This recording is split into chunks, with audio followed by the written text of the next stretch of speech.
예레미야 31장 28절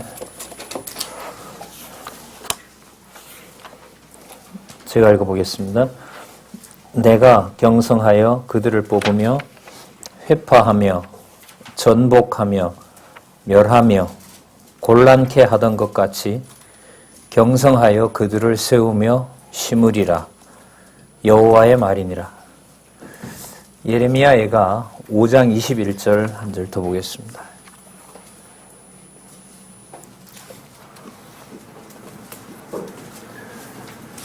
예레미야가 5장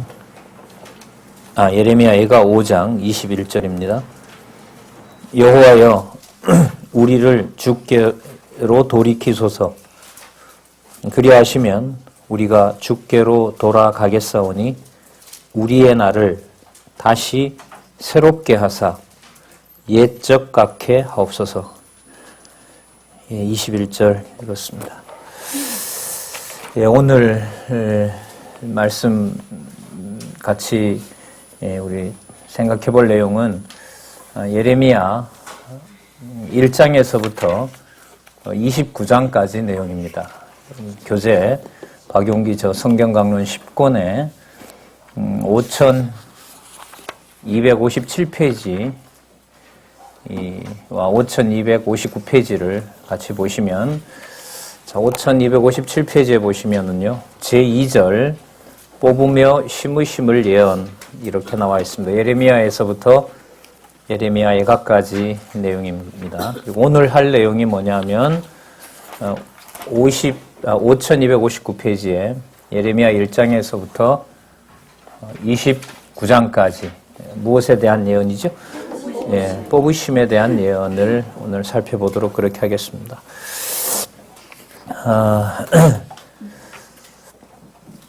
지난 시간에 저희들은 이사야 후반부를 살펴봤습니다.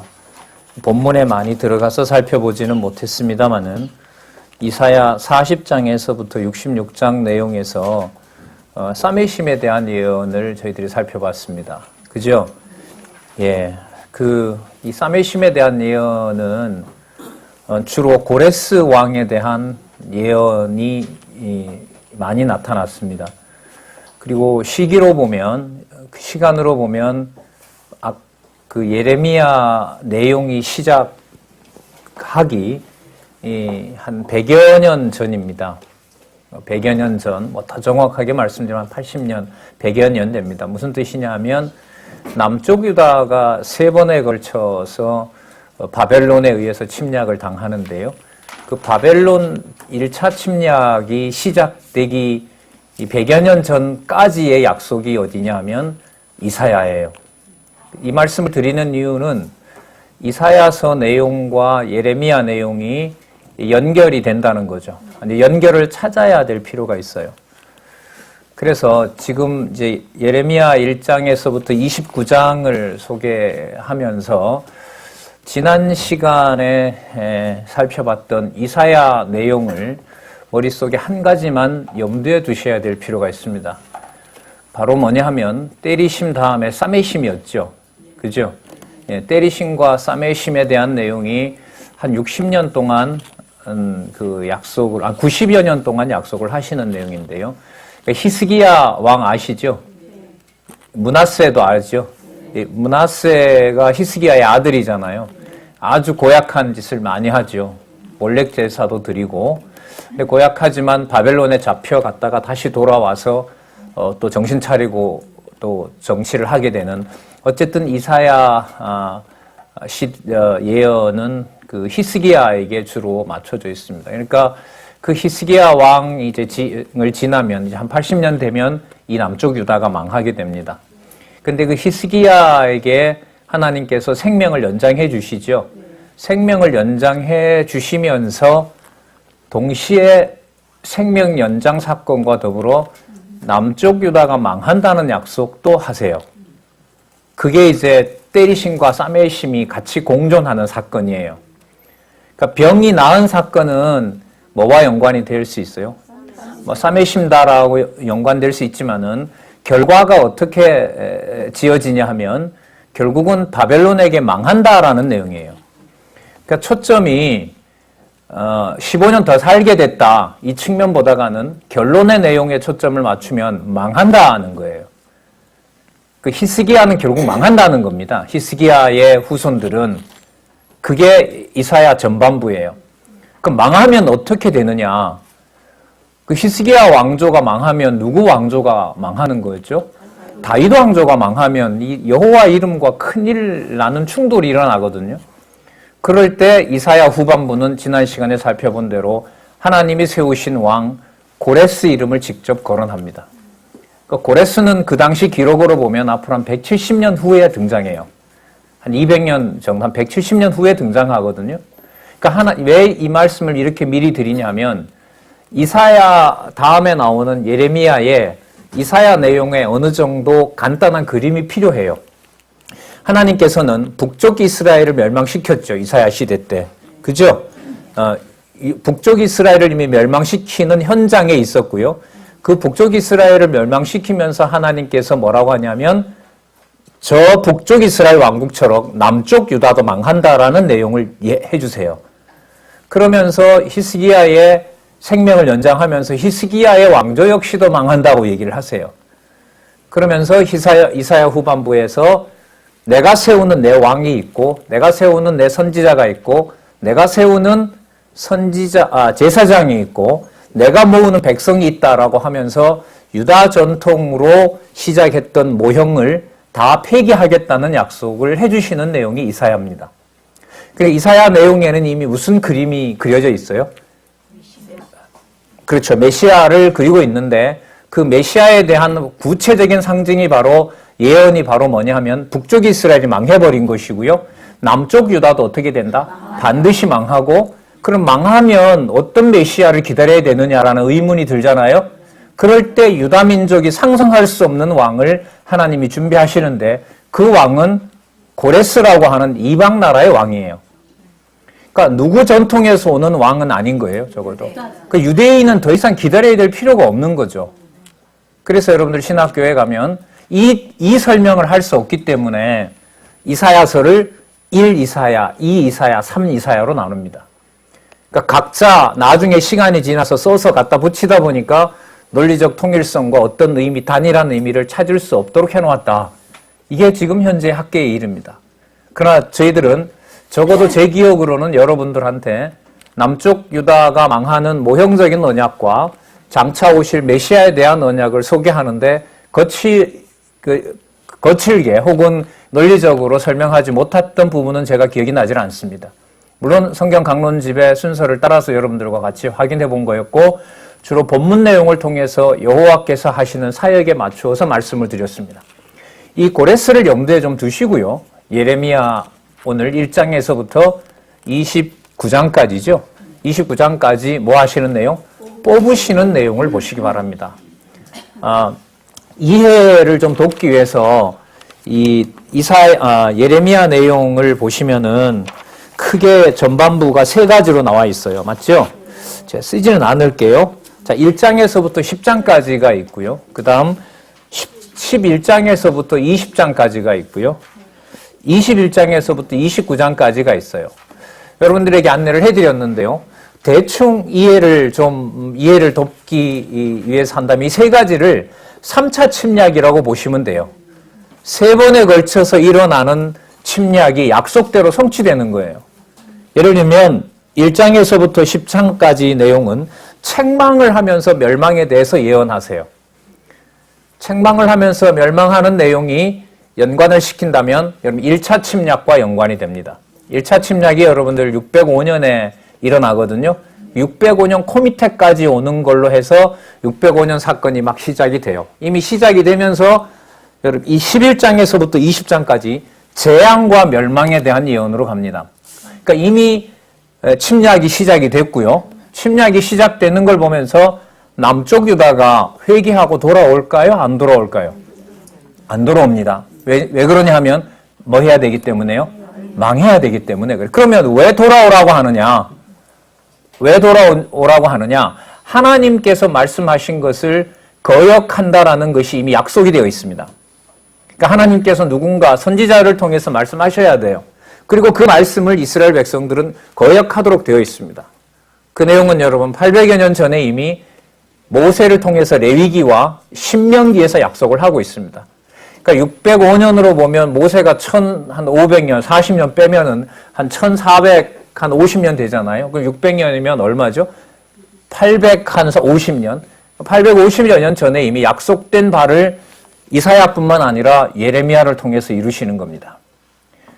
그리고 21장에서부터 29장까지 약속한 대로 누가 망하죠? 유다가 망하는 내용. 그래서 유다의 멸망에 대한 예언이 나타납니다. 자, 그러면 1장에서부터 29장까지 뽑으심에 대한 예언, 결국 유다가 망하는 내용을 우리가 생각하면서 지난 시간에 생각했던 이사야 후반부에 나오는 누구에 대한 약속을 생각을 할 필요가 있다는 거죠. 고레스에 대한 약속을 생각할 필요가 있습니다. 자, 여러분 이게 선지서 내용을 이해해 나가는데 한 번만 생각하면 참 중요한 공부 방식이 돼요. 내용이 많을 뿐만 아니라 이제 이 선지서가 지나면 아브라함과 다윗의 자손 예수 그리스도의 세계라 이렇게 시작이 되거든요. 거기서 얘기할 때 아브라함 다음에 나오는 다윗 이랬을 때요. 그 다윗에 대한 소개가 이사야에서부터 말라기까지 하나님께서는 이미 실체로 넘어와서 메시아를 소개하는 데 쪼개다 두고 설명을 해 가십니다. 지난 시간까지 배웠던 여러분들 이사야와 예레미야 내용만 보더라도 어느 왕조를 하나님이 버리시는 거죠? 다윗 왕조를 버리시는 거란 말이죠. 그러니까 여호와의 머릿속에는 여호와의 관심사항에는 장차 어떻게 이 메시아를 창세전 언약한 대로 보낼 것인가 그 모든 심정을 이사야 선지자, 예레미야 선지자, 에스겔 선지자, 다니엘 선지자 그리고 12소 선지자를 통해서 집중적으로 설명해 주시는 내용입니다. 그 내용을 여러분 성경 강론집은 너무나 선명하게 두 구도로 모형을 적고 실체를 보낸다는 확증을 해주고 있는 내용이 확증적인 언약이 선지서라고 보시면 됩니다.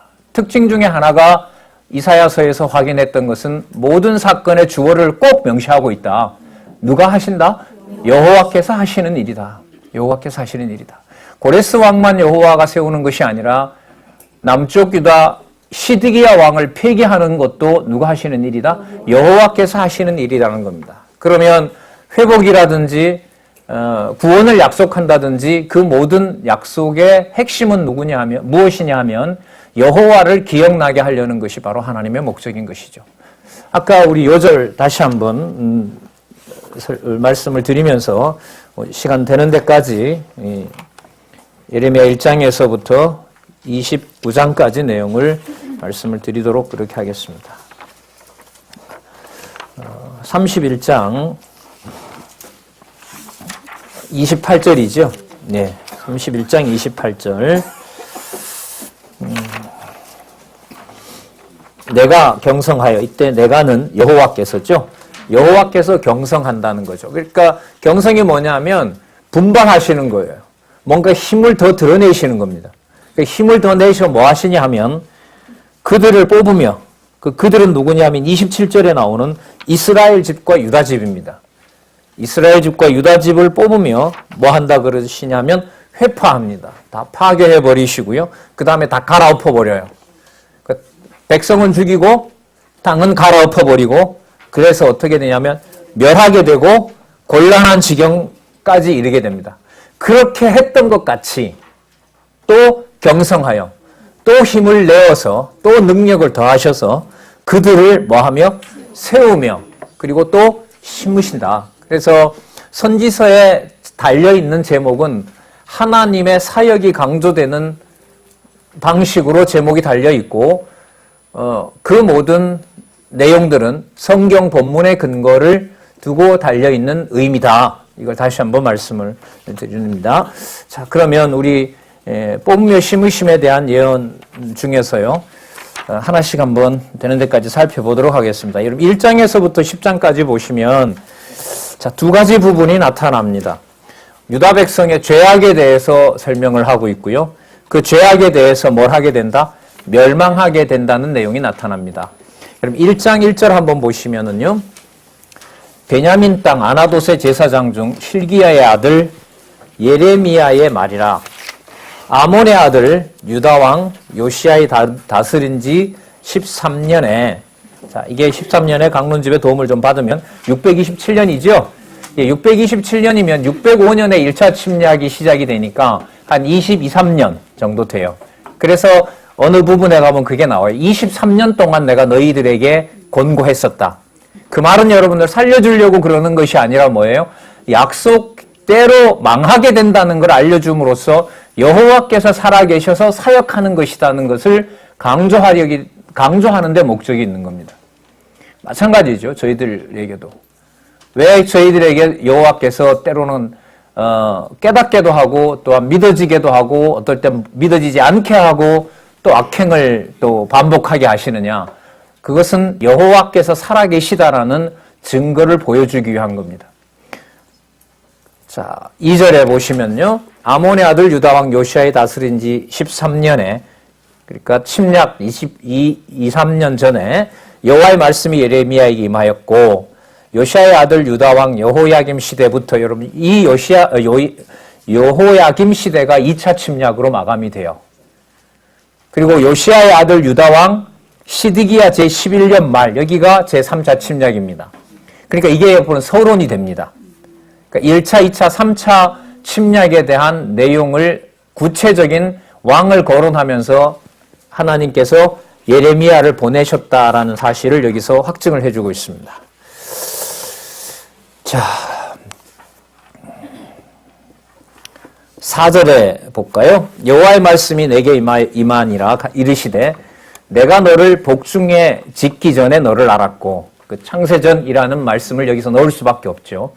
예레미야가 말을 하면서 예언이 시작된 것이 아니라 하나님의 계획 속에는 이미 창세전에 정하신 모든 프로그램이 있고 정하신 뜻이 있습니다. 그 내용을 알리도록 예레미야를 택했고, 자, 내가 태에서 나오기 전에 너를 구별하였고, 이걸 구별, 성별, 이 거룩의 볼 의미가 이겁니다. 그죠? 우리가 거룩한 백성이다 그럴 때 그게 우리는 바로 창세전 하나님께서 그리스도 안에서 선택한 것으로 갑니다. 거룩한 백성, 한문으로 그걸 성도라고 합니다. 성도라는 개념은 창세전 하나님께서 선택한 백성, 엄격한 개념이죠. 자, 너를 열방의 선지자로, 태에서 나오기 전에 너를 구별하였고, 너를, 자, 열방의 선지자로 세우노라. 유다와 예루살렘이 아니라 열방의 선지자로 세운 거죠. 그러니까 이게 목적이 이사야도 그렇고요, 예레미야도 그렇고 하나님의 이름을 어디에? 열방과 이방에 알리려고 하는 것이 앞부분에 말했던 고레스와 연관이 되는 거죠. 그렇다고 여러분 고레스가 세운 나라가 왕성하는 거 아닙니다. 그럼 페르시아 제국이 지금 지배해야죠. 그렇게 이해를 하시면 또 안 되고요. 모형적인 언약을 끝을 내시면서 하나님께서 준비하는 메시아, 선지자, 왕, 제사장을 하나님이 세우실 것이라는 것에 대한 약속을 고레스에다가 두시는 겁니다. 자, 이 고레스를 그러니까 모형적인 언약인 다윗 왕조를 폐하시고 아까 전복시킨다 그랬죠. 전복시키면서 새롭게 준비하는 하나님의 나라, 그리스도가 오셔서 말씀하신 하늘나라, 아버지가 임하시는 하늘나라에 대한 것으로 선지서를 전체적으로 설명을 할 수 없으면 그야말로 1 이사야, 2 이사야, 3 이사야 이렇게 논리적 통일성이 없는 걸로 갈 수밖에 없는 거죠. 자, 너를 열방의 선지자로 세웠노라 하시기로 내가 가로되 슬프도소이다. 주 여호와여 보소서 나는 아이라 말할 줄 알지 못하나이다. 여호와께서 내게 이르시되 너는 아이라 하지 말고 내가 너를 누구에게 보내든지 너는 가며 내가 내게 무엇을 명하든지 너는 말할지어다. 이게 선지자예요. 태에서부터 택정하여 하나님의 말씀을 전하는 자. 여러분 그래서 그 복음서에 가면 특히 마태, 마가, 누가에 보면 선지직을 수행하신다는 말씀이 많이 나오죠. 많이 나옵니다. 선지직을 수행하신다는 말씀을 선지서와 연관을 시키면은 창세전 하나님께서 택정함을 받은 누구다? 메시아라는 사실을 우리가 떠올릴 수가 있습니다. 꾸물가에 만난 사마리아 수가성 여인이 그러죠. 예, 우리가 누구를 봤다? 메시아를 봤다. 그리고 당신은 그야말로 선지자이시다. 이런 고백을 하죠. 바로 그게 구약에 지금 약속된 이런 부분과 연관이 됩니다. 그러니까 선지자라고 했을 때는 그 내용이 바로 뭐와 연결이 돼요? 메시아와 연관이 된다는 사실을 좀 기억하고요. 자, 8절에 보면 너는 그들을 인하여 두려워 말라. 또 나오죠. 내가 너와 함께하여 너를 구원하리라. 여호와의 말이니라 하시고 여호와께서 그 손을 내밀어 내 입에 대시며 내게 이르시되 보라 내가 내 말을 어디에? 내 입에 두었노라. 놀라운 말씀이죠. 예수께서 나중에 오셔서 그러죠. 관리와 총독들 앞에 내가 세울 것인데 그들이 잡아가서 세울 것인데 걱정하지 마라. 내 입에다가 전할 말을 둘 것이다. 이렇게 약속하시죠. 그래서 그 예수 그리스도가 전하신 그 복음서에 나타난 예수에 의한 성취 내용을 보면 그 내용에 선지서 부분을 알게 되면 새로운 내용이 없고 이미 약속한 바가 이루어지고 있다는 것을 보면 더더욱 예수가 메시아임을 확증할 수가 있습니다. 근데 저희들이 좀 부족한 것이 선지서에 대한 내용에서부터 좀 미진한 게 많다고 저는 생각을 합니다. 자, 그렇기 때문에 구약의 선지서 부분을 우리가 집중적으로 큰 틀에서 그리고 또 세밀한 부분에서 메시아가 오셔서 성취하실 내용과 직접 연관이 되는 부분으로 설명을 해드렸던 거죠. 자, 10절에 또 한번 보시기 바랍니다. 내 입에 두고 뭘 어떻게 하시려고 하시냐 하면 보라 내가 오늘날 너를 또 나오죠. 어디에? 열방 만국 위에 세운다 그러잖아요.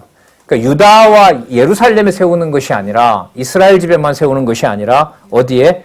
열방에. 그러면 여러분 범위가 벌써 장차 올 메시아는 무엇을 상대로 하죠? 유다와 예루살렘을 상대로 하는 것이 아니라 그를 포함한 열방에까지 하나님의 통치권이 미친다는 것을 알 수가 있습니다. 너를 열방 만국 위에 세우고 너로 하여금 이렇게 해석하면 됩니다. 뽑으며 뭐하며?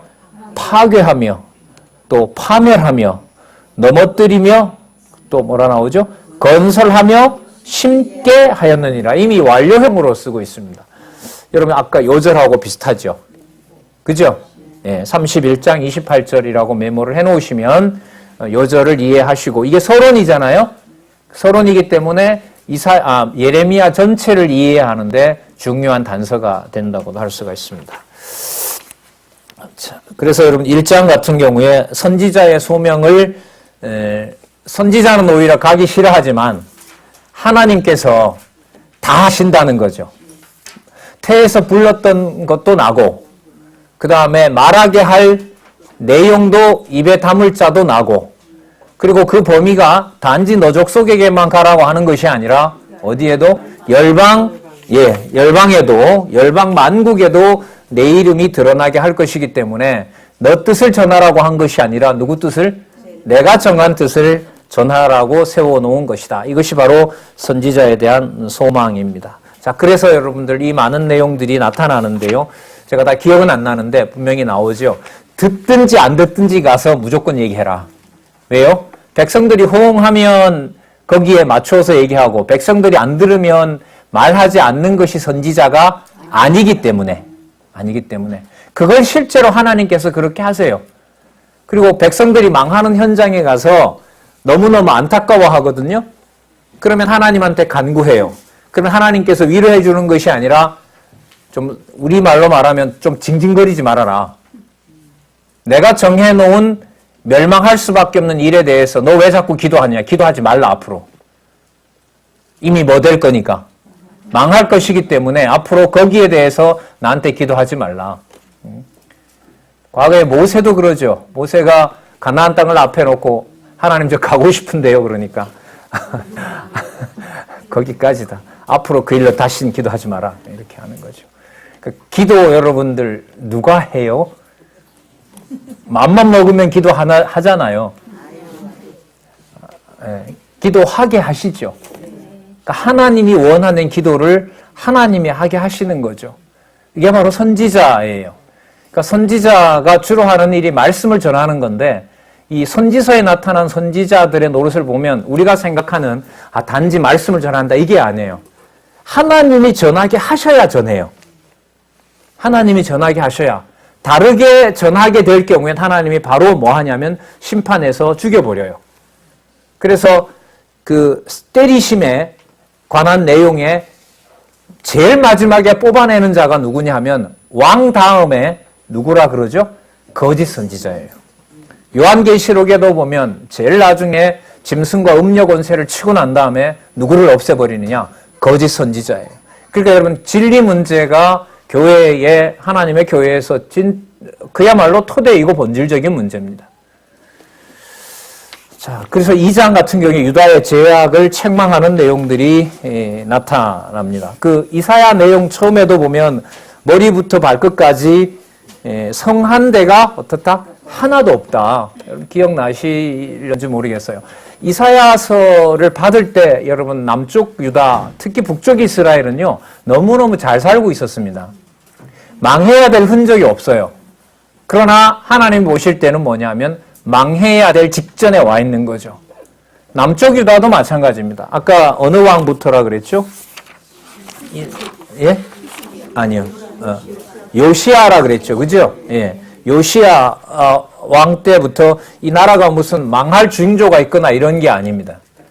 그런데도 하나님이 보실 땐 이미 어떤 나라예요? 망해버린 나라입니다. 자, 그 약속을 이제 20년 전에 해주시고요.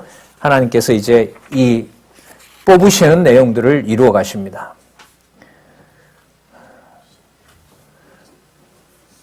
어느 정도로 부패했냐면요.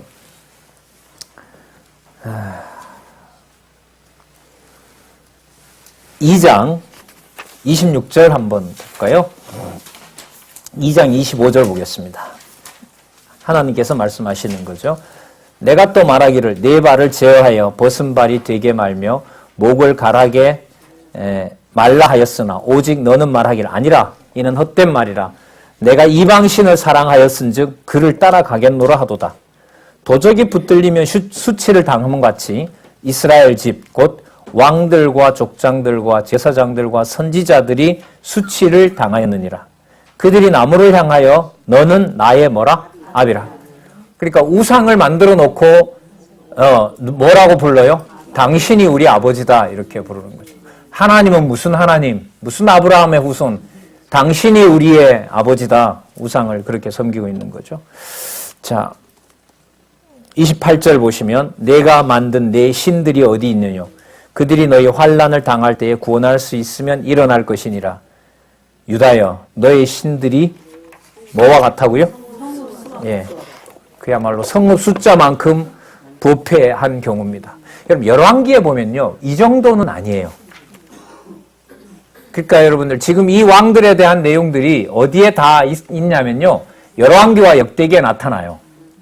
그러니까 열왕기에 보면 유다 왕들이 부패한 것이요, 이 정도로 심하진 않아요. 자, 무슨 뜻이냐면 그 당시에 유다 왕들에 대해서 지금 이사야가 아니면 예레미야를 통해서 얘기를 하실 때는 그 나라가 더 부패한 나라이고 망할 수밖에 없다는 것을 더 정죄하세요.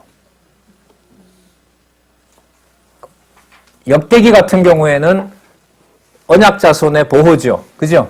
예, 언약자손의 보호와 연관이 되기 때문에 하나님께서 약속하신 다윗 왕조를 보호하신다라는 내용과 연관이 되고요. 자, 부패하는 내용과 관계를 시키면 열왕기 내용과 지금 이 예레미야 내용인데 이 정도로 하진 않아요. 그러니까 여기는 나타난 이 내용은 범죄의 정도가 심하다는 말은 반드시 뭐 할 수밖에 없다. 이제 남은 것이 뭐밖에 없다? 망하는 것밖에 없다는 것을 두고 얘기하시는 거예요. 나중에 여러분들 그 호세아서 있죠. 소선지서 가잖아요. 소선지서가 이제 여러분 성경 마지막 아니에요. 구약 성경에. 구약 성경 마지막에 가면 구약 전체 시대를 다 하나님께서 다 그냥 없앨 요량이세요. 호세아 시대, 호세아 6장인가요? 거기 가면 뭐라 그러죠? 아담 했던 짓하고 똑같아 그래요. 그때 여러분 아담 한 것하고 똑같다는 말은 아담을 좋게 말하는 건 아니죠. 그죠? 아담이 누굴 배반하는 거죠? 하나님과 같이 되고자 하는 거 아니에요. 그러니까 남쪽 유다나 북쪽 이스라엘을 호세아에 가면 창조주인 나를 배반하고 아버지인 나를 배반하고 왕 대신 왕인 나를 배반하고 너희들이 거역했다. 남은 것은 뭐밖에 없다? 멸망밖에 없다고 하는 것이 여러분 소선지서 내용에 크게 흘러가는 흐름입니다. 자, 여러분 이렇게 될수록 이제 문제는 뭐냐 하면 그럼 하나님의 약속은 어디가 있느냐? 그러니까 멸망하는 현장에서 하나님의 신실성은 어디 있냐는 거죠. 자, 그런 질문에 우리는 이사야서 내용이 예레미야 내용이 시편에 나타난 신실성을 하나님이 어떻게 찾게 하는지 저희들은 알고 있잖아요. 시편 3편에서부터 89편, 시편의 한 60%가 뭐 하는 내용이냐 하면 간구하게 하시는 내용입니다. 간구한다기보다 간구하게 하시는 내용이에요. 간구하게 하신다는 말은 뭐냐면 신실성을 쉽게 파악할 수 없게 하신다는 내용이죠. 대적에게 맡기고요. 그죠? 이게 지금 택한 백성이냐라고 무색할 정도로 여지없이 버려버리고요. 맞죠? 여호와의 이름이 불에 타고 여호와의 이름이 짓밟히는 현장이에요. 그 상황에서 뭐 하게 하시냐면 성취 기원을 간구해요. 당신 정말로 믿을 만한 분이냐? 자, 그러면 여기에서도 보세요. 상황이 어려워지는 만큼 누구의 이름 하나로 모아져요? 그렇죠. 당신 진짜 살아계신 게 맞습니까? 이게 본질인 거죠. 좀 이렇게 반대로 말을 하면, 뒤집어서 얘기를 하면 여호와에 대한 존재에 대한 큰 고민 없이 살아가는 것이 하나님이 보실 때 저주인 거죠.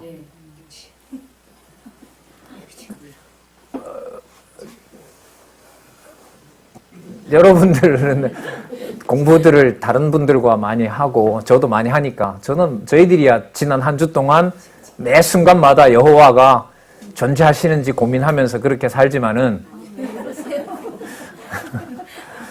간구하게 하셔야 돼요. 간구하게 하시는 내용이 여러분들 바로 근데 그 간구하게 해서 뜻이 이루어지는 것도 예레미야가 원하는 대로 이루어지는 것이 아니에요. 오히려 예레미야 생각은 끝까지 하나님이 버려요. 그게 다음 시간에 나올 여러분들 애가잖아요. 예레미야 애가가 끝에 붙어 있는 상황은 뭐냐면 예레미야가 가상할 수 있고 예레미야가 생각할 수 있는 싸매심의 여지는 있다 없다? 없다. 그게 여러분들 예레미야 애가에 나타난 엄청난 기도인 거죠. 시편보다 더 심한 상황 나오잖아요. 거기 보면 2장과 4장에 그러나 그 약속은 이미 850년 전에 모세에게 레위기와 어디에서요? 신명기에서 약속한 바가 이루어지는 거죠. 그러면 여러분 간구하게 한다는 게 막연한 것이 아니라 하나님께서 간구하게 하시고 하나님께서 하나님의 약속이 믿어지지 않게 하면 하나님의 존재하심에 대해서는 믿어질 수가 있다 없다? 없다는 그야말로 냉정하고 냉혹한 진리라고 생각을 해요. 그렇게 생각하면 그럼 그걸 누가 하느냐? 어느 놈이 그걸 믿을 수가 있냐 그러면 반발심이 생기죠. 그러면 하나님께서 싸매심과 심으심과 모으심과 회복하심에서 누구에 대한 약속을 또 반 이상 해주고 계신 거죠. 메시아가 와서 한다. 내가 내 아들 보내서 할 거다. 내가 할 거다 이거죠. 내가 할 거다.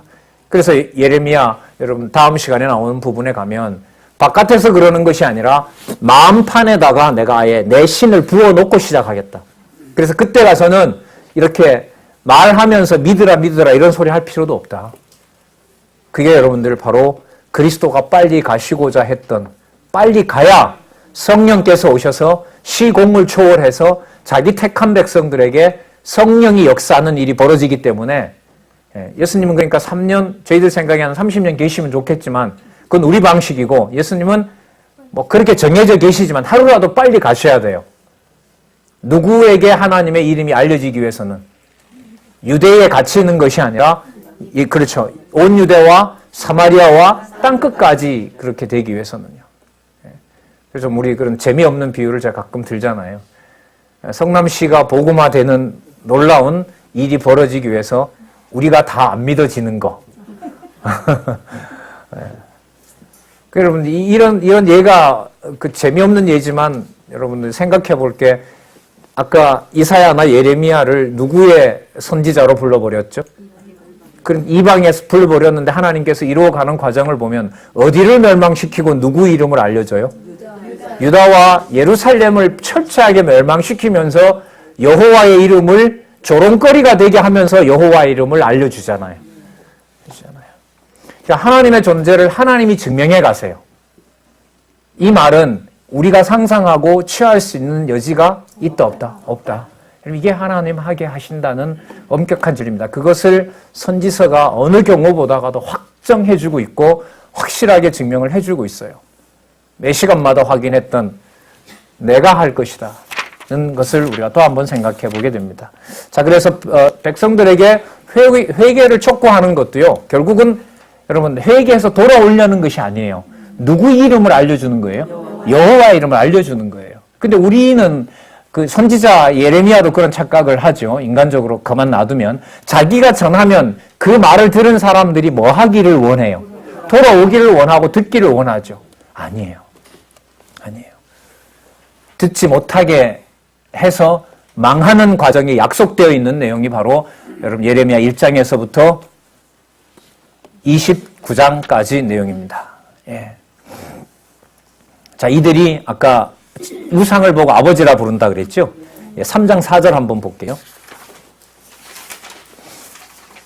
내가 이제부터는 내게 부르짖기를 나의 아버지여 아버지는 나의 소시의 애호자시오니 노를 한없이 계속하시겠으며 끝까지 두시겠나이까 하지 않겠느냐.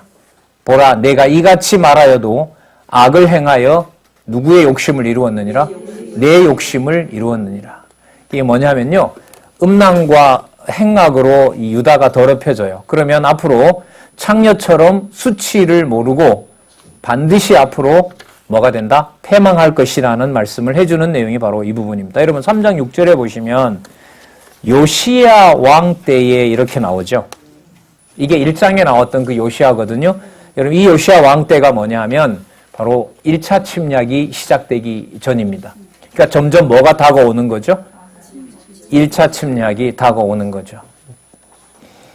자, 여러분 3장 17절 한번 볼게요.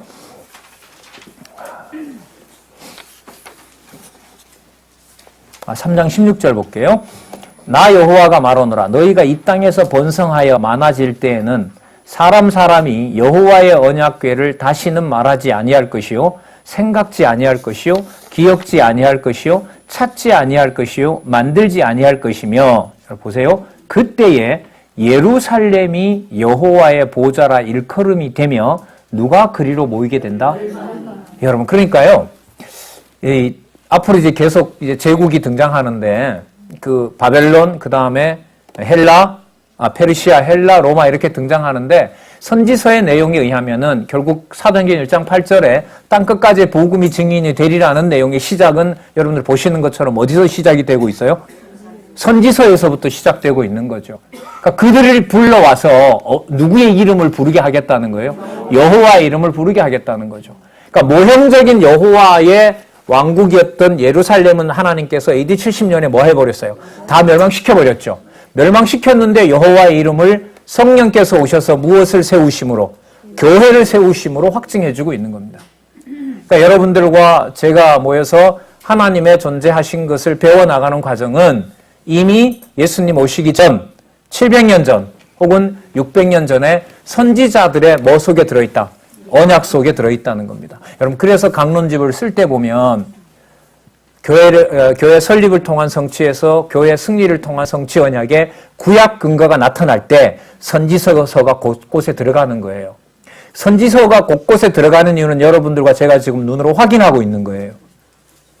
사도행전에 왜 저런 구절이 거기 들어가 있느냐. 여러분 거기에 많은 내용이 아니라 몇 장 몇 절 한두 구절 정도 들어가 있다더라도 여러분들이 지금 배우는 선지서의 맥락으로 봤을 때는 한 구절 뭐 이사야 몇 장 몇 절이 아니라 그 한 구절이 아니라 어떤 내용 전체가 들어가고 있다? 선지서 전체 내용이 들어가고 있다라고 생각하시고 확인하셔도 돼요. 그걸 좀 더 찾아내서 정리를 해주면 그걸 소위 논문이라 그래요. 안 해도 되고 이렇게 듣고 있어도 되고 할 수 있는 그런 환경이 되는 사람들은 그야말로 앉아서 더 찾아내서 정리함으로써 이게 예언을 통한 언약이 바로 누구에 대한 언약이구나. 메시아에 대한 언약이구나 이렇게 확인하시면 되고요. 자, 그러면 앞부분에 뽑으시는 내용의 중요한 사실 하나를 저희들이 알게 됐죠. 누구를 끌어들이려고 하시는 거구나. 열방을 하나님께서 예루살렘으로 불러서 여호와의 이름을 전하려고 하는 것이구나. 그러면 이 자손 땅 통치라는 범위가 어디를 벗어나고 있구나. 그래서 그렇다면 여러분, 남쪽 유다가 망하는 것이 이방인의 입장에서 보면 좋아요? 아니면 슬퍼요? 아주 좋대요. 더 이상 제가 드릴 말씀은 없습니다. 우리가 하나도 안 믿어야 성경 신학이 세계로 더 나가요. 이거는 좋은 일이에요? 슬픈 일이에요? 이건 아주 좋은 일은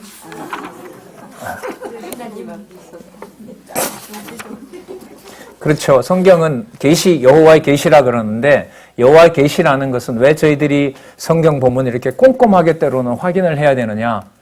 계시는 여러분들 율법과 제그리군의 우리 도표도 지난번 확인했지만 하나님이 정한 선과 악을 자기 백성들이 알아가야 되기 때문에 그래요. 왜? 죄가 뭐기 때문에?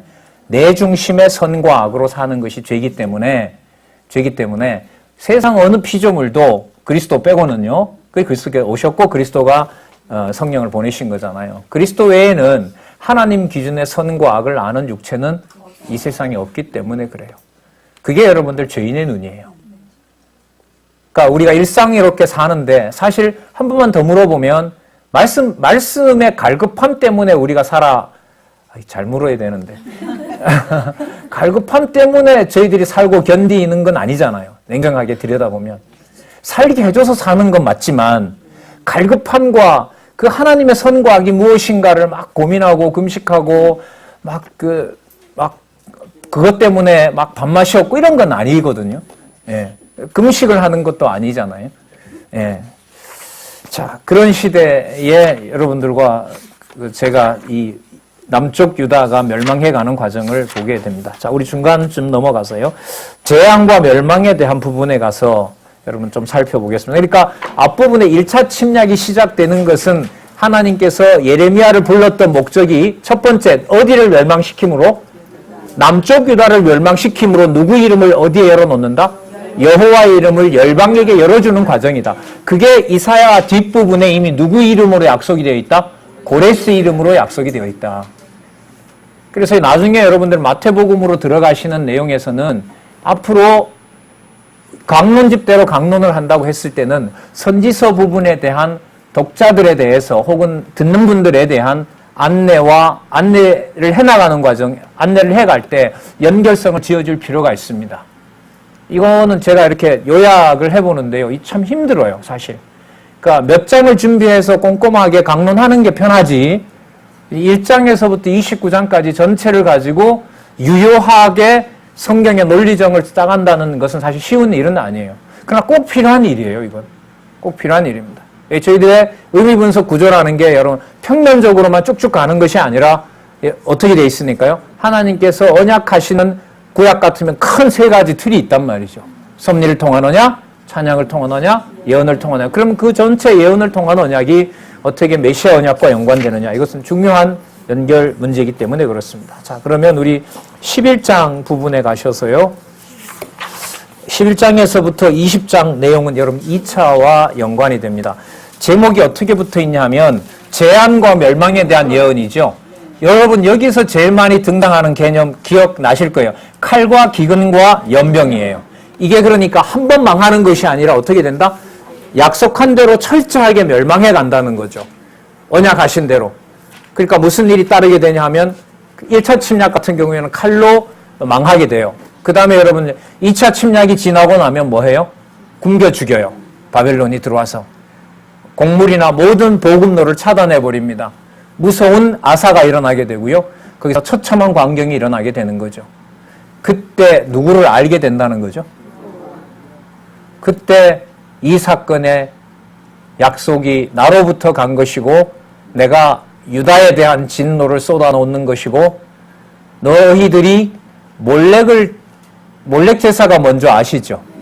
그 가증한 제사잖아요. 그죠? 예, 몰렉 제사는 손이 제일 커요. 그 불이 시퍼렇게 언제나 타고 있어요. 거기에다가 자녀를 올리면 비명 소리가 큰 만큼 요 아주 못된 잡신 몰렉이 좋아해요. 그걸 어느 민족이? 유다 민족이 자행했던 거예요. 그래서 하나님이 그걸 두고 뭐라고 하시냐면 차라리 몰렉에게 주지 말고 너 입으로 집어넣어라. 그래서 아사 되는 환경에서 남쪽 유다 백성들 입으로 자기 자녀를 집어넣어버려요. 그러니까 여러분 이 상황이 여러분 또 한 번 말씀드려 볼게요. 간구하고 탄식하는 내용이거든요. 말씀드린 것 같은데 여러분들 14장의 제목 보시면 재앙 중에서 무엇을 간구함? 무엇을 간구하죠? 자, 그 다음에 19장 20장의 내용 보면 무엇을 예언해요? 멸할 것을 뭐예요? 탄식하죠. 그죠? 그러니까 간구하고 탄식하게 하세요. 누가요? 여호와께서. 그러나 큰 틀에서 보면 이 백성을 이렇게까지 버리면서 하나님의 계획은 무슨 큰 구도를 잡고 있는 거죠? 이제부터 이를 실체적인 언약은 이 백성을 이렇게 버린 만큼 그 백성 속에 누구를 들여보낸다는 거예요? 누구를요? 열방을, 이방을 받아들이겠다는 놀라운 계획을 하고 계신 거죠. 그렇다면 여러분 그리스도가 오셔서 어느 땅으로 가서 이방 땅에 가서 복음을 전하는 사건은 우리가 이 본문을 좀 알고 있다면 어느 민족을 철저하게 버린 대가로, 그렇죠, 유다 민족을 철저하게 버린 대가로 여러분 밥상에서 떨어지는 개나 물고 갈 그 복음을, 그러니까 뭐 해줬기 때문에, 버렸기 때문에, 여호와를 버렸기 때문에 이방이 믿게 된다는, 그야말로 이방인으로 봤을 땐 은혜 중에 은혜죠.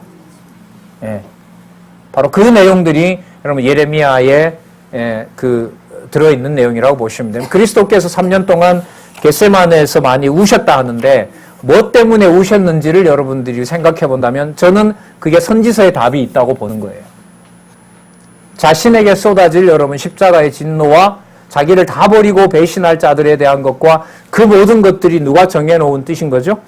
아버지께서 정해놓은 뜻이라는 사실을 그냥 앉아서 가만 그냥 이거 다 뜻이지 이런 게 아니에요. 그러니까 하나님께서 누구로 하여금 시편 3편에서부터 89편까지 기도한 것을 이루시는 거죠? 누구에게? 자기 아들 메시아에게. 받고 이게 다 하늘에 이루어진 것처럼 땅에 이루어지게 아니라 뭐 하게 하신다? 간구하게 하시고 아까 또 뭐 하게 하신다 그랬죠? 탄식하게 하세요. 나중에 누구도 하세요? 성령도 말할 수 없는 탄식하심으로 신비에 새겨진 하나님의 진리를 이방 백성들과 유대인들이 듣기를 말할 수 없는 탄식을 하신다는 내용이 로마서 어디에 나오죠? 8장에 나오잖아요. 예. 그 연속선상에 여러분들 우리가 다음 시간에 살펴볼 진짜 무참하면서도 그것이 하나님의 심으심에 대한 확증이라는 예레미야 애가 내용이 들어가 있는 것입니다. 자, 우리 마지막에 여러분들 21장에서부터 29장에 해당하는 내용들은요, 3차 침략과 연관이 돼요. 3차 침략과 연관이 되는데, 이 내용은 여러분 아까 말씀드린 대로 그 처참한 상황이 벌어지는 과정에 제일 마지막에 여러분들 하나님은 뭐라 그러시냐면 3차 침략까지 왔으니까 여러분 상황이 좋을까요? 처참할까요? 처참하고 예레미야로서는 자기를 버리는 백성들도 안타깝지만 화가 나지만은 자기 눈앞에서 죽어가는 그 유다 백성들에 대해서 여러분 살려달라고 기도할 수밖에 없겠죠. 인간적으로 보면. 그런데 하나님이 3차 침략, 여기 유다 멸망에 대한 예언에 가서는 더 이상 기도하지 말라 그래요. 기도하지 말라 그래요. 그러니까 여러분 이 뽑으시는 내용은 진짜 처음서부터 끝까지 누가 하시는 거죠? 여호와께서 하시는 것이고 처참한 상황마다 목적은 하나밖에 없어요. 누구의 뜻대로 되기 때문에 누구 이름을 부르게 하신다는 거죠. 여호와의 정하신 뜻대로 되기 때문에 여호와의 이름을 부르게 하는 거죠. 잡아주면 오전 연구반에 들으신 대로 다윗처럼 눈앞의 원수를 안 죽이게 되는 일이 벌어져요. 잡아주지 않으면 내가 원수를 갚아야 되는 거죠. 여러분 이 내용 속에 여러분 결론적으로 하나님의 선지서 앞부분에 배웠던 전능성 드러나죠? 네. 맞죠? 네. 신실성 있어요? 없어요? 네. 있죠. 그게 여러분 열방으로 바뀌어버리잖아요. 하나님의 주권성 무섭도록 드러나죠. 영원성은요? 드러나죠. 이 백성을 왜 그렇게 무참하게 없애버려요? 어떻게 이제까지 키워온 백성인데? 그러나 그 속에 하나님의 뭐가 들어있어요? 실체적인 영원한 언약을 담아두시는 겁니다. 여러분 이게 자비성 맞아요? 결론을 내야 돼요. 지금 시간이 사실. 자비성 맞습니까? 왜 자비성이 맞죠? 처참한 상황에 누구 이름을 부르도록 해주시니까.